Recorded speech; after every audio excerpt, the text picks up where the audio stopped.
നമസ്കാരം, ഞാൻ സുനിൽ സുന്ദർ. എൻ്റെ ചാനലിലേക്ക് നിങ്ങൾക്ക് എല്ലാവർക്കും സ്വാഗതം. ഒരുപാട് പേരുടെ ചോദ്യത്തിൻ്റെ മറുപടിയാണ് ഞാൻ തരുന്നത്. ഞാൻ കൈകാര്യം ചെയ്യുന്നത് ജ്യോതിഷ വാസ്തു, അതുപോലുള്ള പ്രേതബാധ ദോഷങ്ങൾ, ശത്രുദോഷങ്ങളെ കുറിച്ചൊക്കെയാണ് ചെയ്യുന്നത്. അപ്പോൾ ഇന്ന് ചോദിച്ചിരിക്കുന്ന ഒരു ചോദ്യം എന്ന് വെച്ചാൽ ശത്രുദോഷം. അതിനെക്കുറിച്ച് ഞാൻ ഒരുപാട് വീഡിയോകൾ ചെയ്തിട്ടുണ്ട്. ഈ ചെയ്തതെല്ലാം ഞാൻ പോയി പരിഹരിച്ചിട്ടുള്ളതാണ്. അപ്പോൾ ഇന്നത്തെ ചോദ്യം എന്ന് വെച്ചാൽ ശത്രുദോഷം വന്ന് അതിന് തിരിച്ചടി കിട്ടിയിട്ടുള്ള ആൾക്കാരുണ്ടോ?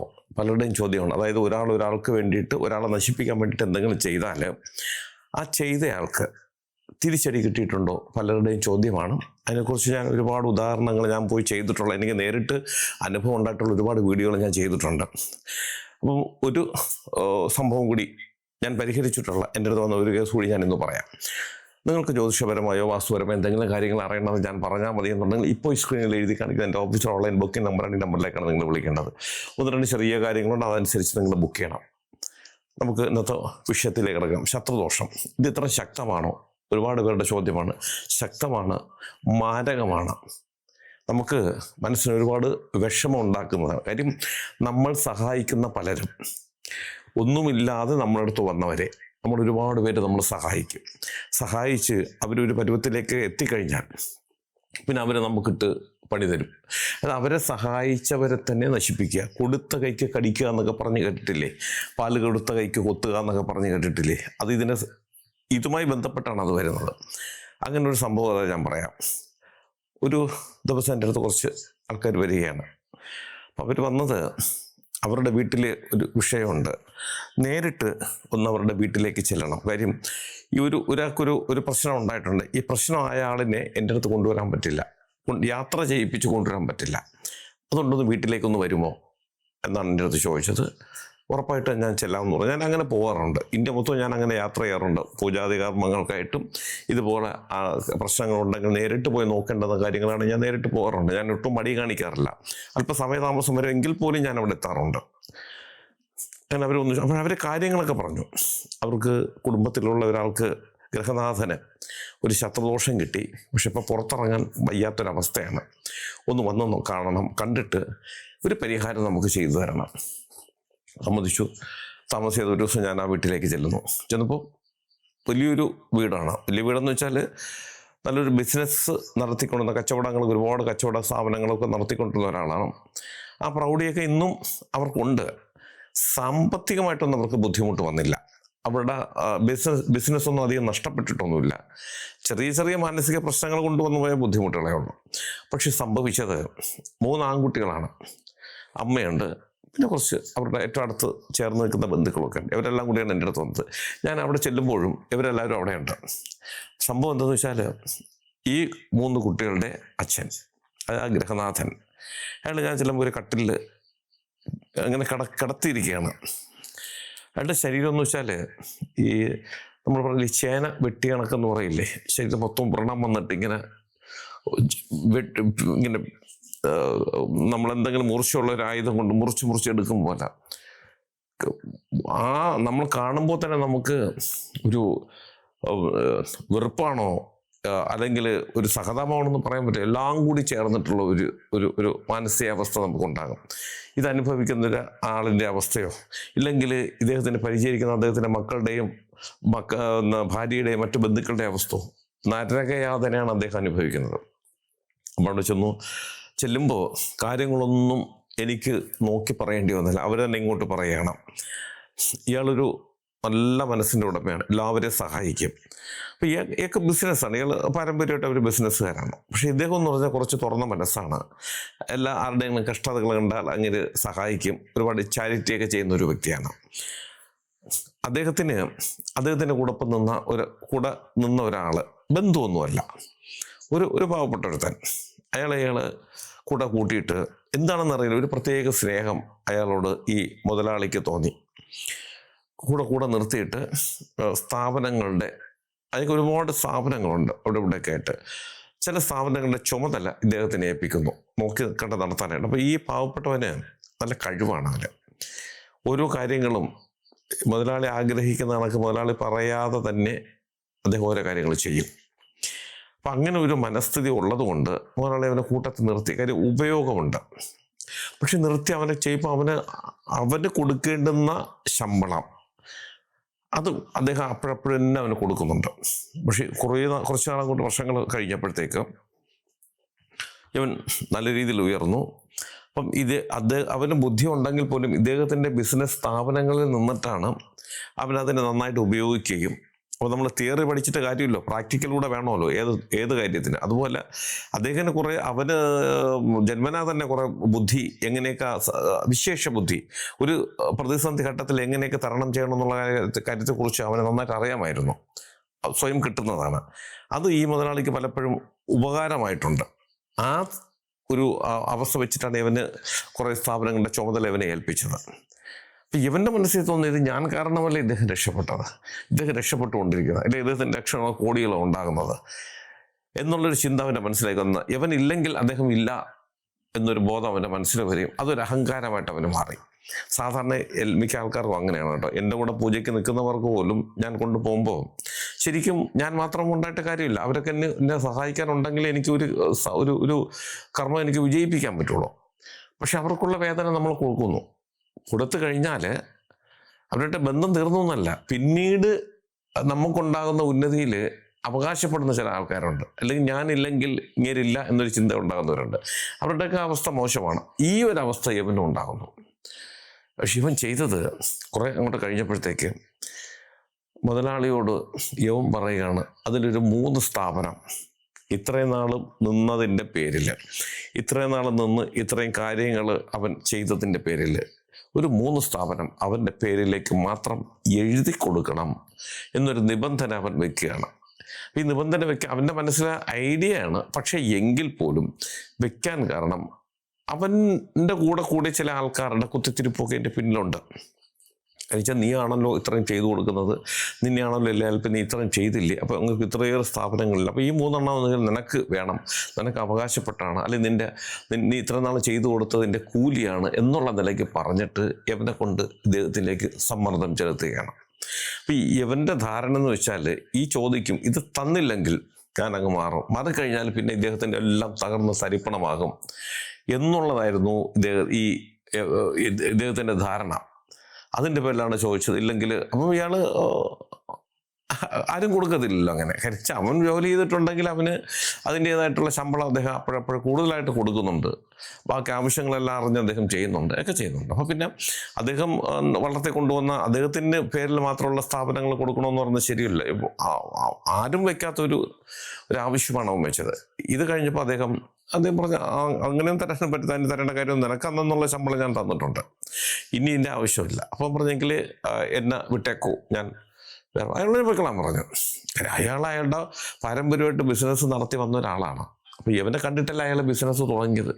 അല്ലെങ്കിൽ ഇദ്ദേഹത്തിൻ്റെ അച്ഛൻ, ഈ മുതലാളിയുടെ അച്ഛൻ, ഈ മുതലാളി ജനിപ്പിക്കുമ്പോൾ ഇന്നൊരാൾ വരും, അയാളായിരിക്കും നിന്നെ സഹായിക്കുന്നത്, അയാളെ ഉപേക്ഷിക്കാതെ നീ ബിസിനസ് നടത്തണം, അതുകൊണ്ടാണ് നിന്നെ ഞാൻ ജനിപ്പിക്കുന്നത്, നീ ഇനി അത് മുന്നോട്ട് പോയിക്കൊള്ളൂ എന്ന് പറഞ്ഞിട്ടൊന്നുമല്ല അദ്ദേഹത്തിൻ്റെ പിതാവ് ജനിപ്പിച്ചത്.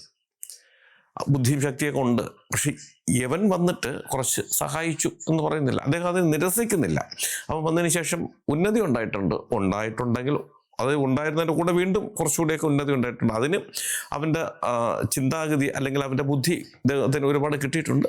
അതനുസരിച്ച് അതിനുള്ള വേതനവും അദ്ദേഹം കൊടുത്തിട്ടുണ്ടെന്ന് ഈ കടപ്പിൽ കടന്നുകൊണ്ടുപോലും എൻ്റെ അടുത്ത് പറഞ്ഞിട്ടുണ്ട്. പക്ഷേ ഇവൻ വിട്ടുപോയി കഴിഞ്ഞാൽ ഇദ്ദേഹം നശിച്ചു പോകും എന്നൊരു ധാരണ അവൻ്റെ മനസ്സിലുണ്ടായിരുന്നു. കാര്യം അവൻ അങ്ങനെയാണ് ഇങ്ങനെ ആൾക്കാരുടെ സ്വഭാവം. ഞാൻ പോയി കഴിഞ്ഞാൽ പിന്നെ ഒന്നുമില്ല. കാര്യം ഇവൻ വരുന്നതിന് മുമ്പ് തന്നെ അദ്ദേഹം ഇങ്ങനെ ഉയർന്ന നിലയിലായിരുന്നെന്നും അദ്ദേഹത്തിന് അതിനുള്ള ബുദ്ധിയും ശക്തിയും ഉണ്ടെന്നും കുടുംബത്തിൽ തന്നെ അദ്ദേഹത്തിന് സഹായിക്കാൻ ആൾക്കാരുണ്ടെന്നും അതുകൊണ്ട് അദ്ദേഹം തകർന്നു പോകില്ല എന്നും അദ്ദേഹത്തിനോടൊപ്പം നിന്നാൽ എനിക്ക് ഇനിയും മുന്നോട്ട് പോകാം എന്നൊരു ചിന്തയല്ല അവൻ്റെ മനസ്സിലുണ്ടായിരുന്നത്. അവൻ മാറിക്കഴിഞ്ഞാൽ ഇദ്ദേഹം നിലം പരിശായി, ഇദ്ദേഹം ഭിക്ഷപാത്രം എടുക്കുന്ന ഒരു ധാരണയുടെ പുറത്താണ് അവൻ പുറത്തു ചാടി. പിന്നെ അവനിങ്ങനെ പലരോടും പറഞ്ഞ് നടന്നു, അയാൾ എന്നെ ചതിച്ചതാണ്, ഇത്രയും നാൾ കൂടെ നിർത്തി എൻ്റെ ബുദ്ധിയും എൻ്റെ ശക്തിയും എൻ്റെ സമയമൊക്കെ ഉപയോഗിച്ചതിന് ശേഷം എന്നെ കരിമ്പും ചണ്ടി പോലെ പുറത്താക്കി കളഞ്ഞു എന്നൊക്കെ ആദ്യം പറഞ്ഞു നടന്നു. താമസം എന്നെ തിരിച്ചു വിളിക്കും, അപ്പോഴത്തേക്ക് ഞാൻ നിബന്ധന വെച്ചിട്ട് വീണ്ടും കയറും എന്നുള്ള ധാരണയുടെ പുറത്തു നിന്നു. പക്ഷേ ഇവിടെ ഒരു ചുക്കും സംഭവിച്ചില്ല. ഇദ്ദേഹത്തിൻ്റെ ബിസിനസ് കൊണ്ടുപോയി നല്ല വിദ്യാഭ്യാസം വിവരമുള്ള ഒരുപാട് മാനേജർമാരൊക്കെ അദ്ദേഹത്തിനുണ്ടല്ലോ, കൊണ്ടുപോയി കുറേ നാളം കൊണ്ട് കഴിഞ്ഞപ്പോൾ ഇവന് മനസ്സിലായി ഇദ്ദേഹത്തിനെ ഈ രീതിയിൽ തകർക്കാൻ പറ്റില്ല. ഇവൻ പോയാൽ പുല്ലുപോലെ കളഞ്ഞു, ഇനി മൈൻഡ് ചെയ്യില്ല എന്ന് മനസ്സിലായി. അപ്പം ഇവന് വാശി കയറി. പൈസ കൊണ്ട് ഇയാൾ കൊടുത്ത പൈസ തന്നെ അവൻ്റെ കയ്യിലുണ്ട്. ഇവൻ ചെയ്തത് പിന്നെ അടുത്തത് ഇവൻ ചെയ്ത പരിപാടി അവിടെയാണ് നമ്മൾ ഈ വിഷയത്തിൻ്റെ ഒരു പ്രധാന പ്രാധാന്യം വരുന്നത്. ക്ഷുദ്രകർമ്മം, അതായത് ശത്രു. ഈ പാവം ഈ മുതലാളി ഇത്രയും അവനെ ഉയർത്തി കൊണ്ടുവന്ന ആ മുതലാളി ഇവൻ്റെ ആ ജന്മ ശത്രുവാണെന്ന്, അയാളുടെ തകർച്ച ഭിക്ഷപാത്രം എടുക്കുന്നത് കണ്ടതിന് ശേഷം മാത്രമേ ഇനി അവൻ അടങ്ങിയിരിക്കൂ എന്നുള്ളൊരു വിളംബരം നടത്തി. പലരും വന്ന് ഇദ്ദേഹത്തിനോട് പറഞ്ഞു. എന്നിട്ടിപ്പോൾ പല സ്ഥലങ്ങളിലും പോകുന്നുണ്ട്, ഒരുപാട് കാശ് മുടക്കുന്നുണ്ട്. ഈ കാശെല്ലാം ഈ മുതലാളി അവൻ ജോലി ചെയ്തിട്ടാണെങ്കിലും അദ്ദേഹം കൊടുത്തതാണ്. അവന് ഒരുപാട് സമ്പാദ്യമൊക്കെ ഉണ്ടായിരുന്നു, ഒരുപാട് അത്രയൊന്നും അല്ലെങ്കിൽ പോലും ഉണ്ടായിരുന്നു. അവൻ ഒരുപാട് സ്ഥലത്ത് പോയി, എവിടേക്കാണെന്ന് പോലും അറിയില്ല, ആ വിധത്തിൽ പോയി ഇദ്ദേഹത്തിനെതിരെ പലതും ചെയ്തു തുടങ്ങി. പക്ഷേ ഇദ്ദേഹത്തിൻ്റെ ബിസിനസ്സിനോ ഇദ്ദേഹത്തിൻ്റെ സമ്പത്തിനോ ഒരു കുറവും സംഭവിച്ചില്ല. അതിൻ്റെ ഒരു മൂല അനക്കാൻ അവനെ കൊണ്ട് സാധിച്ചില്ല. പക്ഷേ ഇദ്ദേഹത്തിൻ്റെ മാരകമായൊരു രോഗം പിടിച്ചു. ശരീരമെല്ലാം ഇങ്ങനെ ഈ ചെറിയ കുമിളകൾ പോലെ ഒന്ന് പൊട്ടി. അവിടെ അങ്ങ് ആ പൊട്ടി കഴിയുമ്പോൾ ആ ഒരു ചലവെല്ലാം വീണിട്ട് അവിടെ എല്ലാം അങ്ങ് വ്രണമാവും. അങ്ങനെ ശരീരം മൊത്തം, ശരിക്കും പറഞ്ഞാൽ അദ്ദേഹത്തിൻ്റെ മൂക്കിൻ്റെ ഈ ഭാഗത്ത് വരെ, ഞാൻ ചെന്ന ഈ ഭാഗം വരെ ഇങ്ങനെ പുള്ളിക്കുടുന്ന് പൊട്ടി വ്രണം പോലെ ചുമയിരിക്കുന്നു. കണ്ടാൽ വല്ലാതെ തോന്നും, അങ്ങനെ പറയാൻ പാടില്ല. എങ്കിലും ഞാൻ നിങ്ങൾക്കത് മനസ്സിലാകാൻ വേണ്ടി, ആ ഭീകരത മനസ്സിലാക്കാൻ വേണ്ടിയിട്ടാണ് പറഞ്ഞത്. അങ്ങനെ മുഖവും ഒക്കെ അങ്ങനെ പുറത്തിറങ്ങാൻ പറ്റത്തില്ല. മുമ്പ് ഇതേ കണക്ക് എൻ്റെ ഒരു കേസ് വന്നിട്ടുണ്ട്. പക്ഷെ അത് മുഖത്തൊന്നുമില്ലായിരുന്നു. എൻ്റെ അടുത്ത് ഒരു പെൺകുട്ടിയാണ്, 22-23 വയസ്സ് വരുന്ന പെൺകുട്ടിയാണ്. ഞാൻ എപ്പിസോഡായിട്ട് അവതരിപ്പിച്ചിട്ടുണ്ട് ഇതേ കണക്ക്. പക്ഷെ ആ പെൺകുട്ടി വന്നത് ഹെൽമെറ്റും വെച്ച് റെയിൻ കോട്ടൊക്കെ ഇട്ടിട്ട് ബൈക്കിലാണ് വന്നത്. അപ്പോൾ ആരും അറിയത്തില്ല. വന്ന് ഹെൽമെറ്റ് എടുത്ത് റെയിൻ കോട്ട് ഉരിയപ്പോഴത്തേക്കാണ് അന്തം വിട്ടു പോയി ഞാൻ. പക്ഷെ ഇത് അതിനേക്കാളും ഭീകരതയാണ്. ഭീകരം എന്ന് വെച്ചാൽ അങ്ങ് മാംസം പുറത്ത് കാണാം എന്ന് തോന്നും, ആ കണക്കിന് ചുമന്ന കളറായിട്ടിരിക്കുന്നു. അപ്പം ഇദ്ദേഹം വിശ്വാസിയാണ്. അദ്ദേഹത്തിൻ്റെ പല അടുത്ത് ജ്യോതിഷടുത്ത് പോയപ്പോൾ ഇത് ശത്രുദോഷം കൊണ്ട് വന്നതാണ്. അതിനേക്കാൾ ഉപരി ഡോക്ടറിൻ്റെ അടുത്ത് പോയി. ഡോക്ടർമാർക്ക് എന്ത് രോഗമാണെന്ന് പോലും കണ്ടുപിടിക്കാൻ പറ്റുന്നില്ല. ആ വിധത്തിൽ ആയി ഇദ്ദേഹം. പിന്നെ ഒരുപാട് ജ്യോതിഷികളോട് ചോദിച്ചു. എല്ലാ ജ്യോതിഷികളും ഒരേ സ്ഥലത്തിൽ പറഞ്ഞു ഇത് ശത്രുദോഷം കൊണ്ട് വന്നതാണ്, നല്ല രീതിയിൽ കർമ്മം ചെയ്താലേ ഇതിനെ മാറ്റാൻ പറ്റൂ. അങ്ങനെയാണ് ഇദ്ദേഹം എൻ്റെ അടുത്ത് വന്നത്. അപ്പോൾ എൻ്റെ അടുത്ത് വന്നു എന്ന് പറഞ്ഞാൽ ഈ ചുറ്റുപാടുള്ള എല്ലാവരും ചെയ്ത് പരിഹരിച്ചു. അവരെക്കൊണ്ടും നടക്കാത്തതുകൊണ്ട് വില്ലനായ എൻ്റെ അടുത്ത് വന്നു, അല്ലെങ്കിൽ ഒരു മഹാമാന്ത്രികനായ എൻ്റെ അടുത്ത് വന്നു എന്നും പറയുന്നില്ല. കാര്യം ഞാൻ ഇങ്ങനെ പറയും, കാര്യം ഒരുപാട് കമൻറ്റുകൾ വരാറുണ്ട്, നിങ്ങളത് മാത്രമേ വരാറുള്ളൂ എന്ന് ചോദിച്ചിട്ടുണ്ട്. ഒരുപാട് പേര് ഇടാറുണ്ട്. ശരിക്കും പറഞ്ഞാൽ തിന്നി നിറച്ച് ഭാഗ്യം കൊണ്ട് എൻ്റെ അടുത്ത് വരുന്നതാണ്, എൻ്റെ ഭാഗ്യം കൊണ്ട് ഇങ്ങനെ വരുന്നതാണ്. അങ്ങനെ ഈ കേസ് ഞാൻ കൈകാര്യം ചെയ്യാനുള്ളൊരു അവസരം അല്ലെങ്കിൽ ഒരു ഭാഗ്യം എന്ന് പറയാം, അതെനിക്ക് കിട്ടി. അങ്ങനെയാണ് ഞാൻ അവിടെ ചെല്ലുന്നത്. കാര്യം അവർ ഇങ്ങനെ ഒരാളിനെ അന്വേഷിച്ച സമയത്തിന് എൻ്റെ പേരായിരിക്കാം അവർക്ക് ആരെങ്കിലും പറഞ്ഞു കൊടുക്കുകയോ അറിയുകയോ ഒക്കെ ചെയ്തത്. അങ്ങനെ ഞാൻ അവിടെ എത്തി. അങ്ങനെയാണ് ഞാനിത് കാര്യങ്ങളൊക്കെ മനസ്സിലാക്കി. അപ്പം എങ്കിലും എനിക്കൊന്ന് രാശി വെച്ച് നോക്കണമല്ലോ. നോക്കുമ്പോൾ ശരിക്കും പറഞ്ഞാൽ ഒരു ശത്രുവിൻ്റെ ശക്തമായ ഒരു പക ഇദ്ദേഹത്തിനോടൊപ്പം, കുടുംബത്തിനോടൊപ്പം ഉണ്ട്. കൂടുതൽ ഇത് ശക്തി പ്രാപിക്കുന്നു ഈ ദോഷം. അതനുസരിച്ച് ഇദ്ദേഹത്തിൻ്റെ അവസ്ഥ കൂടുന്നു. ഇദ്ദേഹം പറയുന്നത് ഒരു മുറിവ് ഇങ്ങനെ ഞാൻ പറഞ്ഞല്ലോ ഭാഗം ഉണ്ടെങ്കിൽ അവിടെ ഒരു 10,000 സൂചി കുത്തി ഇറക്കുന്ന പോലെയുള്ള അനുഭവമാണ്. അപ്പം ഈ ശരീരം മൊത്തം വ്രണമാകുമ്പോഴത്തേക്ക് ആ മനുഷ്യൻ്റെ ഒരു അവസ്ഥ ആലോചിച്ച് നോക്കണം.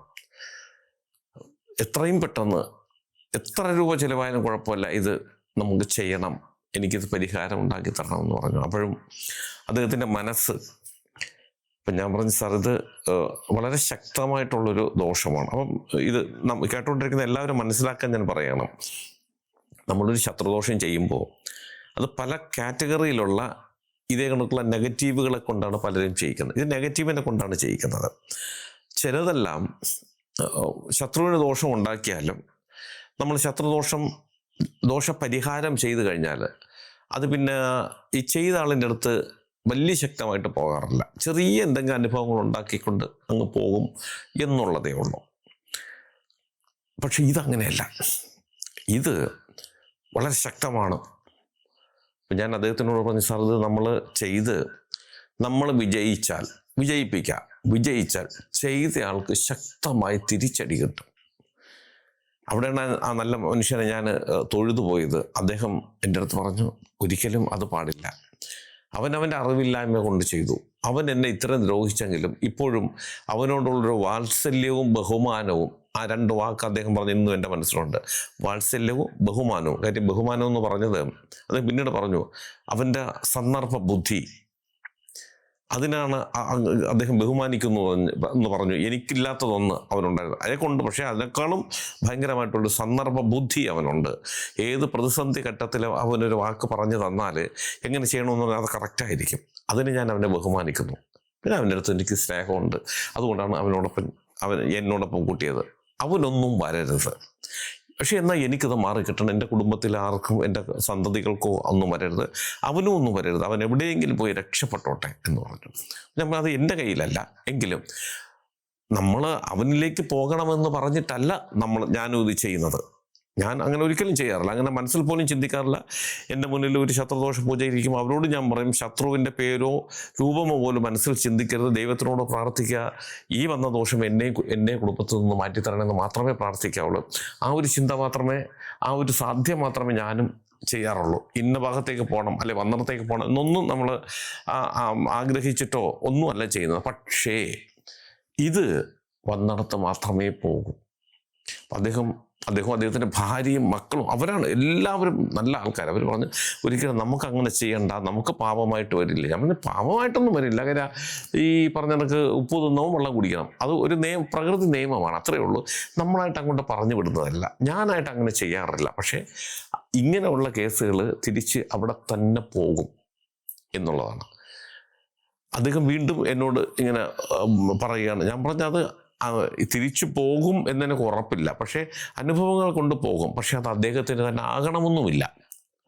അദ്ദേഹത്തിൻ്റെ മനസ്സ് തകർന്നു പോകുന്ന വിധത്തിലുള്ള എന്തെങ്കിലും സംഭവങ്ങൾ ഉണ്ടാകും, അത്രയേ ഉള്ളൂ എന്ന് പറഞ്ഞു. എന്തായാലും അയാൾക്കിത് മാറിയേ പറ്റൂ. കാര്യം അയാൾക്ക് കടന്നുറങ്ങാൻ നിവൃത്തിയില്ല. ഇതിനകത്തൊരു ചൊറിച്ചിലൊന്നും ചൊറിയാൻ പറ്റത്തില്ല. അവസ്ഥ ആലോചിച്ചു. എല്ലാം മരുന്ന് പുരട്ടി അദ്ദേഹം ഇങ്ങനെ പിടിച്ചു നിൽക്കുകയാണ്. ഇത്ര നാളായത്. പൂജ തീരുമാനിച്ചു, പൂജ ചെയ്തൊരു 3 ദിവസം കഴിഞ്ഞപ്പോൾ, പൂജയ്ക്ക് ശേഷം 3 ദിവസം കഴിഞ്ഞപ്പോൾ ഇതിന് ഒരു കളർ വ്യത്യാസം വന്നു. ഈ ചുമചുമായിരുന്നതൊക്കെ കളർ വ്യത്യാസം വന്നു, മാറ്റങ്ങൾ 3 ദിവസം കഴിഞ്ഞപ്പോൾ. ഞാൻ സാധാരണ ഇതിങ്ങനെയൊക്കെ ചെയ്തു കഴിഞ്ഞാൽ 90 അല്ലെങ്കിൽ 120 ദിവസമൊക്കെ പറയാം, അതിന് ശേഷമേ ഒരു ചെറിയ എന്തെങ്കിലും മാറ്റം പോലും പ്രതീക്ഷിക്കാവൂ എന്ന് ഞാൻ പറഞ്ഞിട്ടുണ്ടായിരുന്നു. പക്ഷേ ഇത് 3 ദിവസം കഴിഞ്ഞപ്പോൾ മാറ്റം വന്നു. ഞാനും പ്രതീക്ഷിക്കാത്തതാണ്. അങ്ങനെ ചില പൂജകളിൽ ഞാൻ പ്രതീക്ഷിക്കാത്ത വിധത്തിലുള്ള റിസൾട്ട് എനിക്ക് കിട്ടാറുണ്ട്. ഇതും അങ്ങനെ കിട്ടിയാണ്. 3 ദിവസം കഴിഞ്ഞപ്പോഴത്തേക്ക് മാറ്റം വന്നു അദ്ദേഹത്തിന് വളരെ പെട്ടെന്ന്. പക്ഷെ ഞാൻ പറഞ്ഞു, ഇതിന് ശേഷം ഡോക്ടറെ കാണണമെന്ന് പറഞ്ഞു. പോയി ഡോക്ടറെ കണ്ടു. ഡോക്ടർ കൊടുക്കുന്ന മരുന്നൊക്കെ വീണ്ടും പുരട്ടി. അപ്പോൾ മുമ്പ് മരുന്ന് പുരട്ടി കഴിഞ്ഞാൽ ഒരു വ്യത്യാസമല്ല. പക്ഷേ ഇപ്പോൾ ഈ പൂജയ്ക്ക് ശേഷം മരുന്ന് കഴിക്കുന്ന മരുന്നും പുരട്ടുന്ന മരുന്നും ഒക്കെ അത് ഫലിക്കുന്നുണ്ട്. ഇത് വളരെ വളരെ പെട്ടെന്ന് ഈ അവസ്ഥ മാറി. പിന്നീട് കുറേ അപ്പം ഞാൻ നല്ല ബന്ധമുണ്ടായിരുന്നു എനിക്ക്. കാര്യം ഈ ഒരു അവസ്ഥ 3 ദിവസം കഴിഞ്ഞ് മാറിയെന്ന് പറഞ്ഞപ്പോൾ പിന്നെ ആ റിസൾട്ട് അറിയാൻ എനിക്കൊരു താല്പര്യമായിരുന്നു. സമയം കിട്ടുമ്പോൾ ഞാൻ അദ്ദേഹത്തിൻ്റെ അടുത്ത് പോകുമായിരുന്നു. പിന്നീട് ചെന്നപ്പോൾ അദ്ദേഹം എണീറ്റൊക്കെ നടന്നൊക്കെ തുടങ്ങി. ഈ പുറത്തുള്ളത് വ്രണമായിട്ടൊന്നുമില്ല, പക്ഷെ ഒരു ഈ പെയിൻറ് വെച്ച് വരച്ച കണക്കുള്ളൊരു പാട് ഉണ്ടായിരുന്നു. ഒരു 2-3 മാസം വരെയൊക്കെ ഉണ്ടായിരുന്നു. പിന്നീട് അറിയുന്നത്, ഈ ശത്രുദോഷം ചെയ്തില്ല, കൂടപത്രം ചെയ്ത അവൻ്റെ മകളുടെ കല്യാണം കുറച്ച് നാൾക്ക് മുമ്പ് കഴിഞ്ഞിരുന്നു. ഒരു നല്ലൊരു പയ്യനാണ് കല്യാണം കഴിച്ചത്, നല്ല ജോലിയൊക്കെ ഉണ്ട്, ഒരു സുന്ദരൻ പയ്യനാണ്. ഞാൻ കണ്ടിട്ടില്ല, അദ്ദേഹം പറഞ്ഞതിൻ്റെ അറിവാണ്. ഇതേ അസുഖം ആ മരുമകന് വന്നു. അത് പറയുമ്പോൾ എനിക്ക് ഇന്നുവരെ മനസ്സിലാക്കാൻ പറ്റാത്ത ഒരുപാട് ചോദ്യങ്ങൾ, നിങ്ങളിപ്പോൾ ചോദിക്കാൻ പോകുന്ന ചോദ്യം, അല്ലെങ്കിൽ നിങ്ങൾ ചോദിക്കേണ്ട ചോദ്യങ്ങൾ എൻ്റെ മനസ്സിൽ ഞാൻ എന്നോട് തന്നെ ചോദിച്ചിട്ട് എനിക്ക് ഉത്തരം കിട്ടിയിട്ടില്ല. അയാൾക്ക് ആ മരുമകൻ ഇതുപോലെ വന്നു, വളരെ ബുദ്ധിമുട്ടിലേക്ക് പോയി എന്ന് പിന്നീട് അറിഞ്ഞു. അപ്പോൾ ഈ പ്രവൃത്തി ചെയ്തതാരാണ്? അവൻ. ഈ പണി കിട്ടിയതോ അവൻ്റെ മരുമകന്. ഈ ഒരു ചോദ്യത്തിനാണ് എനിക്കും മറുപടി കിട്ടാത്തത്. പക്ഷേ എങ്കിലും എൻ്റെ ഗുരു പറഞ്ഞു തന്നൊരു കാര്യമുണ്ട്. കാര്യം ഒരു ശത്രുദോഷം, ഒരാൾ നന്നായി ജീവിക്കുന്നു, അയാളെ നമ്മൾ ഒരിക്കലും ദ്രോഹിച്ചിട്ടില്ല, സഹായിക്കണ്ട, നമ്മളെ ദ്രോഹിച്ചിട്ടില്ല, അങ്ങനെ ഉള്ള ഒരാളെ ഒരിക്കലും നമ്മൾ നശിപ്പിക്കാൻ ഇങ്ങനെയുള്ള കർമ്മങ്ങൾ ചെയ്യരുത്, ഒരിക്കലും ചെയ്യരുത്. പക്ഷെ അങ്ങനെ ചെയ്താൽ ചിലപ്പോൾ അത് തിരിച്ചടിക്കാം. അത് നമുക്ക് വരാം, ഇല്ലെങ്കിൽ നമ്മുടെ പ്രിയപ്പെട്ടവർക്ക് അത് വന്ന് അത് കണ്ട് നമ്മൾ നീറി നീറി ജീവിക്കണം. ഇതെൻ്റെ ഗുരു എനിക്ക് പറഞ്ഞു തന്നിട്ടുള്ളത്. ഇങ്ങനെ അനുഭവം ഉണ്ടാകാമെന്ന് അദ്ദേഹം എനിക്ക് പറഞ്ഞു തന്നിട്ടുണ്ട്. അതായിരിക്കാം ഇവിടെ സംഭവിച്ച് ഞാൻ ചിന്തിക്കുന്നത്. കാര്യം അയാൾക്ക് ഒരേ ഒരു ആണും പെണ്ണുമായിട്ട് ഒരേ ഒരു മകളേ ഉള്ളൂ. ആ മകളെ കല്യാണം കഴിച്ചു കൊടുത്ത മരുമകനെ അദ്ദേഹം മകനെ പോലെയൊക്കെ കൊണ്ട് നടന്നതാണ് പറഞ്ഞത്. പക്ഷെ ആ വന്നു കയറിയ മകന് തന്നെ ഇത് കിട്ടി. മകളുടെ ജീവിതം പോയി. കാര്യം എണീറ്റ് നടക്കാൻ പോലും പറ്റാത്ത സാഹചര്യത്തിലായിപ്പോയി. അത്ര മോശമായ ഒരവസ്ഥയിലേക്ക് ആ മരുമകൻ്റെ ജീവിതം പോയി. അത് കണ്ട് നീറി ഇങ്ങേരും ജീവിക്കേണ്ടി വന്നു എന്നുള്ളതാണ്. എൻ്റെ അവസാനമൊക്കെ വളരെ ദുരിതപൂർവമായിരുന്നു എന്നുള്ള സത്യമാണ്. ഞാൻ അതിനെക്കുറിച്ചൊന്നും പറയുന്നില്ല. എന്തായാലും നമ്മളൊക്കെ മനസ്സിലാക്കേണ്ട ഒരു കാര്യം, ഇപ്പം ഈ ഒരു സംഭവം ഇത് നിങ്ങൾക്ക് മനസ്സിലായല്ലോ. ഒരാളെ സഹായിക്കുക. അയാൾക്ക് ഈ മുതലാളിക്ക് വേറെ എത്രയോ പേരെ കിട്ടുമായിരുന്നു. പക്ഷെ അവൻ്റെ പാവത്തം കണ്ടിട്ട് അവനോടുള്ളൊരു സ്നേഹം കണ്ടപ്പോൾ തോന്നിയ ഒരു അനുജനോട് തോന്നിയ ഒരു വാത്സല്യം, അതിന് അങ്ങനെ കൊടുക്കേണ്ടി വന്നത് എത്രയോ ദിവസങ്ങൾ ഈ വ്രണം പിടിച്ച് കിടന്ന് അനുഭവിക്കേണ്ടി വന്നതാണ് അവന് സഹായിച്ചതിൻ്റെ പേരിൽ. പക്ഷേ ഈ ഒരു കർമ്മം ചെയ്യുമ്പോൾ പോലും അവനെ ദ്രോഹിക്കരുതേ എന്ന് അദ്ദേഹം പറഞ്ഞെങ്കിൽ പോലും ഇതിനൊക്കെ ഈ ഒരു ദ്രോഹം ചെയ്താൽ അതിന് ശിക്ഷ കൊടുക്കാനൊക്കെ അധികാരപ്പെട്ട ചില പ്രപഞ്ച ശക്തികൾ നമുക്ക് ചുറ്റിനുമുണ്ട്. അത് മഹാദേവനാവാം, യേശുപ്പനാവാം, അള്ളാഹു ആവാം, ആരായാലും അവരാണത് തീരുമാനിക്കുന്നത്. അവർ തിരിച്ചു കൊടുത്തിരിക്കും. പ്രകൃതി നിയമമാണ് ഇതൊക്കെ. അത് കിട്ടി. പിന്നീട് എന്തൊക്കെ ആയെന്നുള്ള കാര്യത്തെക്കുറിച്ച് ഞാൻ അറിഞ്ഞു. പക്ഷെ അതൊന്നും ഞാനിവിടെ പറയുന്നില്ല. നമ്മൾ ഒക്കെ ചിന്തിക്കേണ്ട ഒരു കാര്യം, നമുക്ക് കഴിവുണ്ടെങ്കിൽ നമുക്ക് ഉയരാൻ സാധിക്കും. പക്ഷെ മറ്റുള്ളവൻ അവൻ്റെ കഴിവിൽ ഉയർന്നു വന്നിട്ട് അവൻ്റെ അധ്വാനപരം അത് ഒളപ്പാസിന് അടിച്ചെടുക്കാമെന്ന് ചിന്തിക്കുന്നിടത്താണ് പ്രശ്നം തുടങ്ങുന്നത്. അത് കിട്ടാതെ വരുമ്പോൾ നമുക്ക് വാശി കയറും, വൈരാഗ്യം കയറും, അവരെ നശിപ്പിക്കണമെന്നുള്ളൊരു ചിന്ത നമ്മുടെ മനസ്സിലേക്ക് വരും. ആ ചിന്ത നമ്മുടെ കുടുംബത്തിലേക്ക് വീണ ഒരു അഗ്നികോളമാണെന്ന് ചിന്തിക്കണം. ഒന്നുകിൽ നമ്മൾ, ഇല്ലെങ്കിൽ നമ്മുടെ പ്രിയപ്പെട്ടവർ എരിഞ്ഞടങ്ങുന്നത് കണ്ട് നമ്മൾ നീറി മരിക്കേണ്ടി വരും. ശത്രുദോഷം, കൂടപത്രം ആരും ചെയ്യാതിരിക്കുക. അല്ലെങ്കിൽ ഇന്ന് ഒരു പ്രോത്സാഹനമാണ്, ഒരുപാട് പരസ്യങ്ങളുണ്ട് ഇങ്ങനെ ചെയ്തു കൊടുക്കുന്ന സ്ഥലങ്ങളെക്കുറിച്ച്, സ്ഥാപനങ്ങളെക്കുറിച്ച്. ക്ഷേത്രം എന്നൊക്കെയാണ് പറയുന്നത്. ഒരിക്കലും ഞാൻ അതിൻ്റെ ഒന്നും ക്ഷേത്രമൊന്നും പറയില്ല. കാര്യം ക്ഷേത്രത്തിലിരിക്കുന്നത് ദൈവങ്ങളാണ്. ക്ഷേത്രം എന്ന വാക്കിൻ്റെ അർത്ഥം നമ്മുടെ ദുഃഖത്തെ മാറ്റുന്നു എന്നുള്ളതാണ്. അവിടെ ഇത് ദുഃഖം ഉണ്ടാക്കി കൊടുക്കുന്നതാണ്. നന്നായി ജീവിക്കുന്ന ഒരുത്തനെ അവന് ദുഃഖം ഉണ്ടാക്കി കൊടുക്കുന്നത്. അതെങ്ങനെയാണ് നമ്മൾ ക്ഷേത്രം എന്ന് പറയുന്നത്? പക്ഷേ ക്ഷേത്രം എന്നൊക്കെ പറയുന്നത് ദൈവത്തിൻ്റെ പേര് വെച്ചിട്ടാണ്. ഭദ്രകാളി അമ്മ, ദുർഗാദേവിയാണ് അവിടെ ഇരിക്കുന്നത്. അവിടെ ചെന്നാൽ മതി, എല്ലാം ഇപ്പോൾ റെഡിയാക്കി തരും, അവനെ നശിപ്പിച്ചിരുന്നു. അതൊന്നും ക്ഷേത്രങ്ങളല്ല. അതൊക്കെ വെറുതെ എങ്ങനെ പറഞ്ഞുണ്ടാക്കുന്നതാണ്. ഇങ്ങനെയുള്ള സ്ഥലങ്ങളിൽ നിന്ന് ഒരുപാടുണ്ട്. ഞാൻ എൻ്റെ വീഡിയോയിൽ പറഞ്ഞിട്ടുണ്ട്. ലക്ഷങ്ങളല്ല, കോടികൾ വില കൊടുപ്പുള്ള കാറിലാണ് അവിടെ കസ്റ്റമർ വന്നിറങ്ങുന്നത്. അപ്പോൾ മനസ്സിലാക്കുക, നമ്മൾ അങ്ങനെയൊന്നും പോയി ചെയ്യരുത്. നമ്മുടെ കഴിവനുസരിച്ച് നമ്മൾ ഉയർന്നു പോകാൻ ശ്രമിക്കുക. ദൈവം നമ്മളെ സഹായിക്കും. അത് ഏത് ദൈവമായാലും നമ്മൾ സഹായിക്കും. അതനുസരിച്ച് മുന്നോട്ട് പോവുക.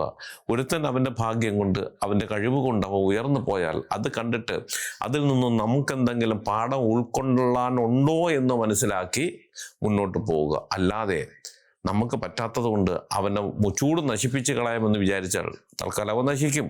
ഇല്ല എന്നും പറയുന്നില്ല. പക്ഷേ അതിൻ്റെ 10 മടങ്ങായി നമ്മൾ നീറി മരിക്കേണ്ടി വരും. ആരും ഇങ്ങനൊരു പ്രവൃത്തിയിലേക്ക് പോകാതിരിക്കുക. ഞാനീ പറഞ്ഞ സംഭവം നിങ്ങൾക്ക് എല്ലാവർക്കും ഉപകാരപ്രദമാകട്ടെ. നിങ്ങൾക്ക് ജ്യോതിഷപരമായോ വാസ്തുപരമോ എന്തെങ്കിലും കാര്യങ്ങൾ അറിയണത് ഞാൻ പറഞ്ഞാൽ മതി എന്നുണ്ടെങ്കിൽ ഇപ്പോൾ സ്ക്രീനിൽ എഴുതി കാണിക്കുന്ന എൻ്റെ ഓഫീസിൽ ഓൺലൈൻ ബുക്കിംഗ് നമ്പറാണ്. ഈ നമ്പറിലേക്കാണ് നിങ്ങൾ വിളിക്കേണ്ടത്. വിളിക്കുമ്പോൾ 1-2 ചെറിയ കാര്യങ്ങൾ ഉണ്ടായിരിക്കും. മിക്കവാറും ഞാൻ തന്നെയാണ് ആ ഫോൺ അറ്റൻഡ് ചെയ്യുന്നത്. അതനുസരിച്ച് നിങ്ങൾ ബുക്ക് ചെയ്യണം. അങ്ങനെ ബുക്ക് ചെയ്താൽ ഒരാഴ്ചത്തെ സമയമെടുക്കും. ഒരാഴ്ചക്കുള്ളിൽ നിങ്ങൾ ചോദിച്ചിരിക്കുന്ന ചോദ്യത്തിൻ്റെ മറുപടി ഞാൻ നിങ്ങൾക്ക് ആദ്യം ഒരു വോയിസ് ആയിട്ട് തരും. അത് കേട്ടിട്ട് നിങ്ങൾക്ക് നേരിട്ട് വിളിക്കാം. അതുപോലെ നിങ്ങളുടെ വീടിനോ നിങ്ങളുടെ ഭൂമിക്കോ വാസ്തുദോഷമോ ഭൂമിദോഷമോ സർപ്പദോഷമോ ഇത് കണക്കുള്ള ശത്രുദോഷം കൂടപത്രം ഇങ്ങനെയൊക്കെ ഉണ്ടെങ്കിൽ അത് നേരിട്ട് നമ്മൾ ആ ഭൂമിയിൽ വന്ന് നിന്ന് കണ്ട് പരിശോധിച്ച് പരിഹരിക്കുന്നതാണ് ഉത്തമം. അങ്ങനെയാണെങ്കിൽ നിങ്ങൾ ഈ നമ്പറിൽ വിളിച്ചോളൂ. അതിന് ഏത് ജില്ലയിലാണെങ്കിലും മറ്റൊരു സ്റ്റേറ്റിലാണെങ്കിലും സമയക്രമം അനുസരിച്ച് ഞാൻ അവിടെ വന്ന് കണ്ട് അതിനുള്ള പരിഹാര മാർഗങ്ങളും ചെയ്തു തരാം. അതുപോലെ ജ്യോതിഷം ഓൺലൈൻ വഴിയല്ല, നേരിട്ട് ഒന്ന് അറിയാൻ ഒരുപാട് പേർക്ക് ആഗ്രഹമുണ്ട്. അതിനുള്ള സംവിധാനമുണ്ട്. അങ്ങനെയാണെങ്കിൽ നിങ്ങൾ വരേണ്ടത് തിരുവനന്തപുരം ജില്ലയിലാണ്. ആഴ്ചയിൽ 3 ദിവസം മാത്രമേ ഞാൻ ഉണ്ടാകുള്ളൂ. അങ്ങനെ വരുന്നെങ്കിൽ നിങ്ങൾ നേരത്തെ ഒന്ന് വിളിച്ച് ബുക്ക് ചെയ്ത് കൃത്യമായിട്ടുള്ള ഡേറ്റും സമയവും എടുത്തതിന് ശേഷം വരാൻ ശ്രമിക്കുക. ഇതെൻ്റെ ഓഫീസിലെ ഓൺലൈൻ ബുക്കിംഗ് നമ്പറാണ്. ഇത് എല്ലാ ദിവസവും രാവിലെ 10 മണി മുതൽ വൈകുന്നേരം 5:30 മണി വരെ നിങ്ങൾക്ക് നമ്പർ വിളിച്ച് ബുക്ക് ചെയ്യാം. എൻ്റെ ചാനൽ നിങ്ങൾ സ്ഥിരമായിട്ടൊന്ന് കാണണം, സബ്സ്ക്രൈബ് ചെയ്യണം. എനിക്ക് വേണ്ടുന്ന എല്ലാവിധ പ്രോത്സാഹനങ്ങൾ തരികയും വേണം. നിങ്ങൾക്കും നിങ്ങളുടെ കുടുംബത്തിലെ ഓരോ അംഗത്തിനും എല്ലാവിധ ഐശ്വര്യങ്ങളും സന്തോഷവും സമാധാനവും ദീർഘായുസ്സും ഈശ്വരൻ തരട്ടെ എന്ന് ആത്മാർത്ഥമായി പ്രാർത്ഥിച്ചുകൊണ്ട് തൽക്കാലം നിർത്തുന്നു. അടുത്ത ഒരു വീഡിയോയുമായി കാണുന്നവരെ എല്ലാവർക്കും നന്ദി, നമസ്കാരം.